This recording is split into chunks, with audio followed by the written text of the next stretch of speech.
बच्चों आज की वीडियो हम बात करने वाले हैं एक इतने बढ़िया क्वेश्चन के बारे में। यदि आप कहीं से लिंक देखकर या सर्च करते हुए आए हो तो आप भी बड़े सरप्राइज हो कि इतना अच्छा क्वेश्चन डिस्प्लेसमेंट का कैसे बन सकता है। तो इस क्वेश्चन को पढ़ते वक्त हम एक जनरल फॉर्मूला भी ड्राइव करेंगे कि कभी आपके पास बाद में भी इस टाइप का भी क्वेश्चन आता है तो आप सेम फॉर्मूला यूज करके इंप्लीमेंट करके आंसर ला सकते हो और वो भी बहुत जल्दी।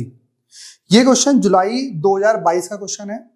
इसमें कह रहा है particle a person moves from A to B on a circular path. तो एक पर्सन है एक सर्कुलर पाथ पे मूव कर रहा है। If the distance travel by him is 60 metre then find the magnitude of displacement would be. देखिए मैं आपको इस क्वेश्चन शुरुआत करने से पहले एक जनरल फॉर्मूला बता देता हूं जो आप सिर्फ इसी क्वेश्चन में नहीं कहीं भी लगा सकते हो आप, ठीक है ना। एक कोई भी कभी भी यदि वो बोलता है सर्कुलर पाथ है हमारे पास, ये मेरे पास बोला गया है ये है रेडियस, ठीक है भाई, ये रेडियस है। वो यहां से घूमता हुआ एक पर्टिकुलर किसी और पॉइंट पे आ गया है, ये भी हमारे पास क्या रहेगी, रेडियस है, ठीक है भाई। ये पॉइंट हमारे पास है ए, ये पॉइंट हमारे पास है बी, यहां के बीच में एंगल हमारा बन रहा है थीटा। इस वाले क्वेश्चन में 135 ले रखा है। हम उस क्वेश्चन को भी याद रखेंगे और एक नया फॉर्मूला भी ड्राइव करेंगे। इन्होंने बोला है ए से लेके बी तक का मुझे बताना है डिस्प्लेसमेंट। अब डिस्प्लेसमेंट निकालने का हमारा एक सिंपलेस्ट तरीका क्या है कि आप ए पॉइंट से बी पॉइंट के बीच में यदि आप एक स्ट्रेट लाइन जोड़ दो तो वो हमारा डिस्प्लेसमेंट हो जाएगा। बोलो हाँ, ठीक है भाई। अब चीज यह है कि मैं इस लाइन की लेंथ निकालूं कैसे। तो आइए मैं आपको एक चीज बताता हूं। यदि मैं एक इस लाइन पर एक परपेंडिकुलर ड्रॉ कर लूं, क्या हो जाएगा, परपेंडिकुलर ड्रॉ। तो ये वाला एंगल 90 और ये वाला एंगल भी क्या हो जाएगा, 90। बोलो यस और नो। 90 आ गया भाई, यस। ओ ए बी, इस पॉइंट को भाई मैं सी लिख लेता हूं। कोई समस्या आपको, ठीक है बेटा। ये रेडियस ये आपके पास कॉमन साइड हो गई और ये परपेंडिकुलर। तो मैं आपसे ये कह सकता हूं पहले, यदि मैं इन ट्रायंगल BOC ले लूं, एंड ट्रायंगल AOC ले लूं। बेटा मैं क्वेश्चन से नहीं भटक रहा हूं, आपको सिर्फ समझाने की कोशिश कर रहा हूं। बहुत सारी किताब वालों ने, बहुत सारे यूट्यूब पर आप देखोगे इतना डायरेक्ट क्वेश्चन कर दिया है, मेरे को लगता बच्चों को समझ में कैसे आता है। और उन्होंने 1 सेकंड के अंदर क्वेश्चन का आंसर निकाल दिया, और हालांकि वो भी समझ में नहीं आ रहा वो कैसे कर रहे हैं। सिर्फ आंसर निकालने वाली बात नहीं है, सिर्फ समझने वाली बात है। BOC एक ट्रायंगल ले रहे हो और एक ट्रायंगल ले रहे हो COA। बेटा ये वाला ट्रायंगल हमारे पास 2 ट्रायंगल बन रहे हैं, एक ऐसे है ये वाला और एक ट्रायंगल ये वाला है। इसका ये एंगल 90, ये एंगल 90, ये OC, ये भी OC, और ये हमारे पास R और R। तो ये ट्रायंगल हमारे पास जो है angle BOC is congruent to triangle AOC by RHS। देखो एक एंगल तो 90 है, एंगल के सामने वाला हाइपोटेनियस, परपेंडिकुलर के सामने वाला, तो हाइपोटेनियस बराबर है। तो 90 हाइपोटेनियस और एक साइड कॉमन हो गई OC। तो हम ये कह सकते हैं ये दोनों ट्रायंगल हमारे पास क्या है बेटा, कॉन्ग्रुएंट है। यदि कॉन्ग्रुएंट है तो ये वाली साइड और ये वाली साइड क्या हो गई, बराबर। यदि मैं इसको x मान लूं तो ये भी हमारे पास क्या हो जाएगा, x हो जाएगा, हाँ या ना। हमें ये दे रखा है R, हमें निकालना है डिस्प्लेसमेंट जो होगा, डिस्प्लेसमेंट जो होगा वो होगा AB। AB का मतलब AC प्लस BC। AC को भी आपने x मान रखा है, इसको भी आपने x मान रखा है, ये हमारा हो गया है 2x, पर हमें 2x की वैल्यू चाहिए। अब हमारे पास एक ट्रायंगल लेते हैं भाई। अच्छा, जब ये दोनों ट्रायंगल हमारे कॉन्ग्रुएंट हो गए, ये वाला एंगल कितना हो जाएगा, θ/2, ये वाला एंगल भी कितना हो जाएगा, θ/2। टोटल एंगल कितना था बेटा, थीटा। ये थीटा एंगल 2 इक्वल एंगल में डिवाइड हो गया है, तो एक आ गया θ/2, एक आ गया θ/2। सिर्फ इसी चीज के लिए हमने दोनों ट्रायंगलों को कॉन्ग्रुएंट किया था। तो ये वाला एंगल कितना आ गया भाई, θ/2। ये क्या है, R, ये हमारा O, ये हमारा C, ये हमारा A। बेटा सुनो, ये साइड निकालनी है आपको, ये साइड निकालनी है, x की वैल्यू निकालनी है, परपेंडिकुलर निकालना है, एंगल के सामने वाला परपेंडिकुलर और ये हाइपोटेनियस। तो परपेंडिकुलर अपॉन हाइपोटेनियस क्या होता है भाई, साइन θ/2। परपेंडिकुलर निकालना है, परपेंडिकुलर मतलब x, हाइपोटेनियस मतलब R, that is sine θ/2। x is equals to R sine theta by 2। X की वैल्यू कितनी आ गई बेटा, R sine theta by 2। X की जगह वैल्यू पुट कर दोगे तो हमारा डिस्प्लेसमेंट जो आ जाएगा, डिस्प्लेसमेंट जो आ जाएगा A B is equals to 2 x की जगह आर साइन थीटा बाय 2। ये हमारा आ गया है displacement 2 r sine theta by 2। कभी भी आपके पास कोई भी क्वेश्चन दिया जाए, उसमें यदि आपको आर दिया हुआ है तो आर की वैल्यू पुट कर देना, यदि थीटा दिया हुआ है तो थीटा बाय 2 कर देना। ये तो बात रही हमारे, इसे याद कर लो। कभी भी इस टाइप का आपके पास आता है, आपसे बोला जाता है डिस्प्लेसमेंट निकालो, ये फॉर्मूला हम यूज कर लेंगे। परंतु दिक्कत क्या है, दिक्कत ये है सर यदि ये एंगल हमारा ऑड नंबर हुआ तो, जैसे यहां पे टोटल एंगल हमारा बनना था 45, तो ये क्या आएगा 45/2। मेरी बात समझना, 45/2। 45/2 की वैल्यू कहां से निकालोगे, 45/2 का मतलब क्या होता है 22.5। उसकी वैल्यू तो कहीं से आ ही नहीं सकती, तो यहां पर ये फॉर्मूला आपका हो जाएगा थोड़ा सा इनकम्प्लीट। तो हमारे पास भाई एक तरीका है, जो यदि आप में से बच्चे कोई पीसीबी वाला बच्चा देख रहा है, मतलब जिसके पास बायोलॉजी है, तो उसके पास मैथमेटिक्स तो नहीं होगी। यदि आप में से जो बच्चा देख रहा है और मैथमेटिक्स है, तो मैं आपको एक फॉर्मूला बताता हूं, और जो पीसीबी वाले हैं वो इस फॉर्मूले को समझ लें और याद कर लें, बहुत जगह काम आएगा। cos 2 थीटा का फॉर्मूला होता है 1 - 2 साइन स्क्वायर थीटा। बेटा इस माइनस वाले को इधर ले आएंगे तो 2 साइन स्क्वायर थीटा 1, बेटा ये प्लस में उधर जाके माइनस हो गया, cos 2 थीटा आ गया। बेटा यदि मैं इसको नीचे ले जाऊं तो साइन स्क्वायर थीटा हमारा आ गया है 1 - cos 2 थीटा बाय 2। अच्छा मेरी बात समझिए, यहां पे हमारे पास है एंगल थीटा, यहां पे एंगल क्या है 2 थीटा, मतलब यहां पे यदि एंगल थीटा है तो यहां पे एंगल क्या रहेगा 2 थीटा। मैं यदि इसका हाफ कर दूं, हाफ एंगल फॉर्मूला, बेटा यदि यहां पे एंगल हाफ कर रहा हूं तो इस साइड भी एंगल हाफ करना पड़ेगा, तो साइन स्क्वायर थीटा बाय 2, तो थीटा की जगह मैंने क्या लिख दिया थीटा बाय 2, यहां पे कितना आ गया 1 - cos 2 थीटा का हाफ करूंगा तो थीटा बाय 2, अंडर रूट कर दूं, साइन थीटा बाय 2 की वैल्यू निकालना है तो under root 1 - cos theta by 2। ये भाई हमारा आ गया है फॉर्मूला। तो जो साइन थीटा बाय 2 था उसकी जगह हम इसे रिप्लेस कर सकते हैं। अब जो डिस्प्लेसमेंट आपका आ जाएगा, डिस्प्लेसमेंट जो आपके पास आ जाएगा वो आ जाएगा 2r under root 1 - cos theta by 2। ये हमारे पास वैल्यू आ गई।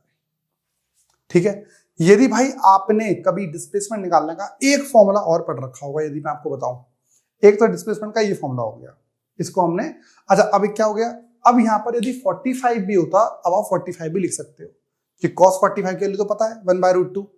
अब आप ये वाला क्वेश्चन कर सकते हो, क्योंकि यहां पर थीटा बाय 2 में एक थोड़ी कमी थी कि जब कहीं भी ऑड नंबर में आएगा जिसकी हमें वैल्यू नहीं पता, वो आप इसे आगे सॉल्व नहीं कर सकते थे। जैसे इस क्वेश्चन में भी 135 दे रखा है, तो भाई 135 की वैल्यू तो निकाल ही नहीं सकते हो, लेकिन इस क्वेश्चन में हम कर सकते हैं।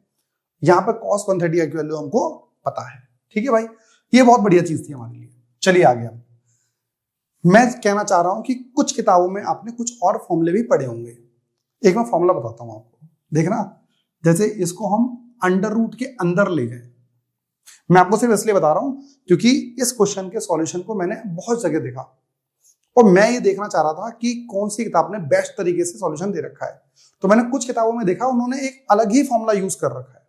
वो फॉर्मूला कहां से आ रहा है मैं आपको बता रहा हूं। यदि आप सॉल्यूशन देखकर आए हो कहीं का, तो उन्होंने इस टाइप का फॉर्मूला भी यूज कर रखा है।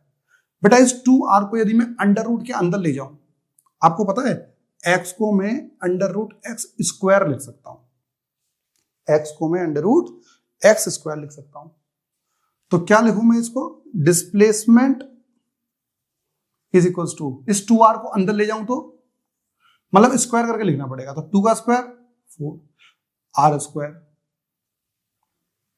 1 - cos थीटा बाय 2, 2 से 2 कट गया, तो हमारा आ गया है 2r स्क्वायर 1 - cos थीटा। तो under root 2r² minus 2r² cos theta. इसे क्या लिख सकते हैं हम, r² plus r² minus 2r² cos theta. ये इन्होंने फॉर्मूला यूज कर रखा है r²। क्या मतलब है इसका भाई, यदि मैं इसे सॉल्व करूं तो यही तो आ रहा है। तो मैं आपको सिर्फ ये वाली चीज इसलिए बताई है क्योंकि कुछ जगह पर आपने इस चीज को लिखा हुआ देखा होगा, तो मैं नहीं चाहता कि आप वहां पर ये सोचो कि नया फॉर्मूला कहां से आ गया। नया नहीं है भाई, एक formula for even number of angle, जिसका आपको हाफ पता हो। जैसे यहाँ पे 60 डालूं, 60/2 30 आ जाएगा, साइन 30 की वैल्यू पता है। साइन 120 डालूं तो 120/2 60, इसकी वैल्यू मुझे पता है। तो कुछ जगह पर तो यही फॉर्मूला यूज कर सकते हैं, 2r sin θ/2। जहां पर एंगल आपको नहीं पता वहां पर आप इसकी जगह ये भी यूज कर सकते हैं, 2r√1 माइनस cos θ/√, के अंदर ही 2। ये कुछ जगह मिल जाएगा, हमें इस पर ध्यान नहीं देना, ये तो हमें समझ में आ गया। चलिए इसे हटा देते हैं। अब हम आते हैं दोबारा अपने क्वेश्चन के ऊपर। ठीक है, क्वेश्चन में क्या क्या दे रखा है वो हम देखते हैं। आपको कभी भी कोई फॉर्मूला ऐसा क्वेश्चन आ जाए जिसमें डिस्प्लेसमेंट निकालना हो तो आप ये चीज यूज कर सकते हो वहां पर, 2r√1 माइनस cos θ/2। चलिए हम बात करते हैं। क्वेश्चन क्या रखा था, उसने कहा सर हमारे पास एक ए से लेके बी तक एक पर्सन है, वो मूव कर रहा है, तो ये हमारा ए था और ये हमारा बी था। एंगल 135 दे रखा था, ये ए है ये बी है। इसने क्या रखा है, जो आदमी चला है वो 60 मीटर चला है, 60 मीटर। उन्होंने ये चीज दे रखी है हमारे पास 60 मीटर, रेडियस नहीं दे रखी है उसमें। यदि वो आर दे देता डायरेक्ट तो क्वेश्चन हमारा और सिंपल बन जाता। हर तरीके से इसने क्वेश्चन को खराब करने की कोशिश करी है। आपको याद है हमारे पास फॉर्मूला होता है theta is equals to L/R, है ना। But theta in this case theta should be in radian, तो 135 को रेडियन में क्या चेंज करेंगे, π/180 से मल्टीप्लाई करके। 45 से काटोगे तो 3, यहाँ काटोगे तो 4, 3π/4 रेडियन आ गया। तो मतलब 135 डिग्री को आप इतने रेडियन लिख सकते हो। थीटा की जगह 3π/4 इंटू इस आर को इधर ले जाइए, r is equals to L। L दे रखा है इन्होंने कितना, 60, तो 3π/4 इंटू r, L की जगह 60, 3 से काट दो 20 आ जाएगा। R हमारा आ गया है 80/π। ये बड़ी थोड़ी सी दिक्कत आ गई, इन्होंने कैलकुलेशन भी इतनी गलत दे रखी है इस क्वेश्चन के अंदर। मतलब गलत क्या इन द सेंस, बहुत लेंथी दे रखी है भाई, ये बड़ी दिक्कत है यहाँ पर। तो r की वैल्यू तो हम यहाँ पुट कर सकते हैं, हमें cos की वैल्यू चाहिए, cos 135। बेटा आपको याद दिला दूं तो cos 135 को लिख सकते हैं cos 90 + 45। cos 90 + थीटा, मैं आपको बता दूं जो बच्चे मैथमेटिक्स वाले नहीं है, cos 90 + थीटा यदि कभी आ जाए, 90 पे चेंज होता है sin थीटा, लेकिन सेकंड क्वाड्रेंट में आएगा तो माइनस रहेगा। तो cos 90 + 45 की वैल्यू कितनी आएगी, माइनस sin थीटा की जगह कितना है बेटा, 45। बेटा बताना इसकी वैल्यू कितनी आएगी, -1/√2। 1/√2 की वैल्यू बेटा याद कर लेना, इसकी वैल्यू आती है 0.707। हालांकि क्वेश्चन के अंदर cos 135 की वैल्यू दी हुई है विच इज -0.7, तो इन्होंने सिर्फ क्या रखी, -0.7। मेरा काम है आपको कंसेप्ट देना, इसलिए मैं आपको ये चीज बता रहा हूं। अदरवाइज आप डायरेक्ट फॉर्मूला यूज कर सकते हो, ठीक है ना। ये फॉर्मूला यूज करो या फिर ये यूज करो। बात समझ में आ गई, ये चीज हो गई हमारे पास। फिर क्या कह रहा है वो, अब वैल्यू पुट कर दो। फिर कहना क्या है, अब इस क्वेश्चन में डायरेक्ट वैल्यू पुट करते हैं। क्या गया बच्चों बताइए, डिस्प्लेसमेंट जो आपके पास आएगा, which is equal to 2 into 80/π√1 minus cos theta की वैल्यू कितनी आएगी, माइनस, तो भाई ये भी माइनस और बाहर भी माइनस, तो ये हो जाएगा प्लस 0.7/2। तो 2 इंटू 80/π22/7 और इसकी वैल्यू आ रही है 1.7/2। इसे काटोगे तो 40/11 आ जाएगा। तो ये हमारा आ रहा है 40 इंटू 14 √0.85। मैं आपसे कह रहा हूं ना, इन्होंने हर जगह पर गलत कर रखा है। मतलब हर जगह पर इन्होंने इतनी खतरनाक कैलकुलेशन दे रखी है, मतलब बड़ी दिक्कत है। अब यहां पर आता है अंडर रूट में 0.85, है ना। यहां पर अब क्या करें सर, भाई यहां पर हमारे पास बचपन में हमने लॉन्ग डिवीजन मेथड पढ़ा था 0.85, तो यहां पर 0. ये बताइए इससे पहले किसी का स्क्वायर पता है आपको? हाँ 9 का 81, 9 कितना आ गया 4। डेसिमल लगाओ तो 00 लगाते हैं, 18 आ गया। 2 से करोगे तो 2 चला जाएगा, तो 4 6 3, तो हमारे पास कितना आ गया ये 0.92 आ रहा है। आगे भी आ सकता है पर 0.92 लिख के छोड़ देते हैं। तो 40 इंटू 14/11 इंटू 0.92, 0 इधर भेज दो तो हमारे पास आ जाएगा 14 इंटू 4 56/11 इंटू 9.2, इसे काटोगे तो 5.01,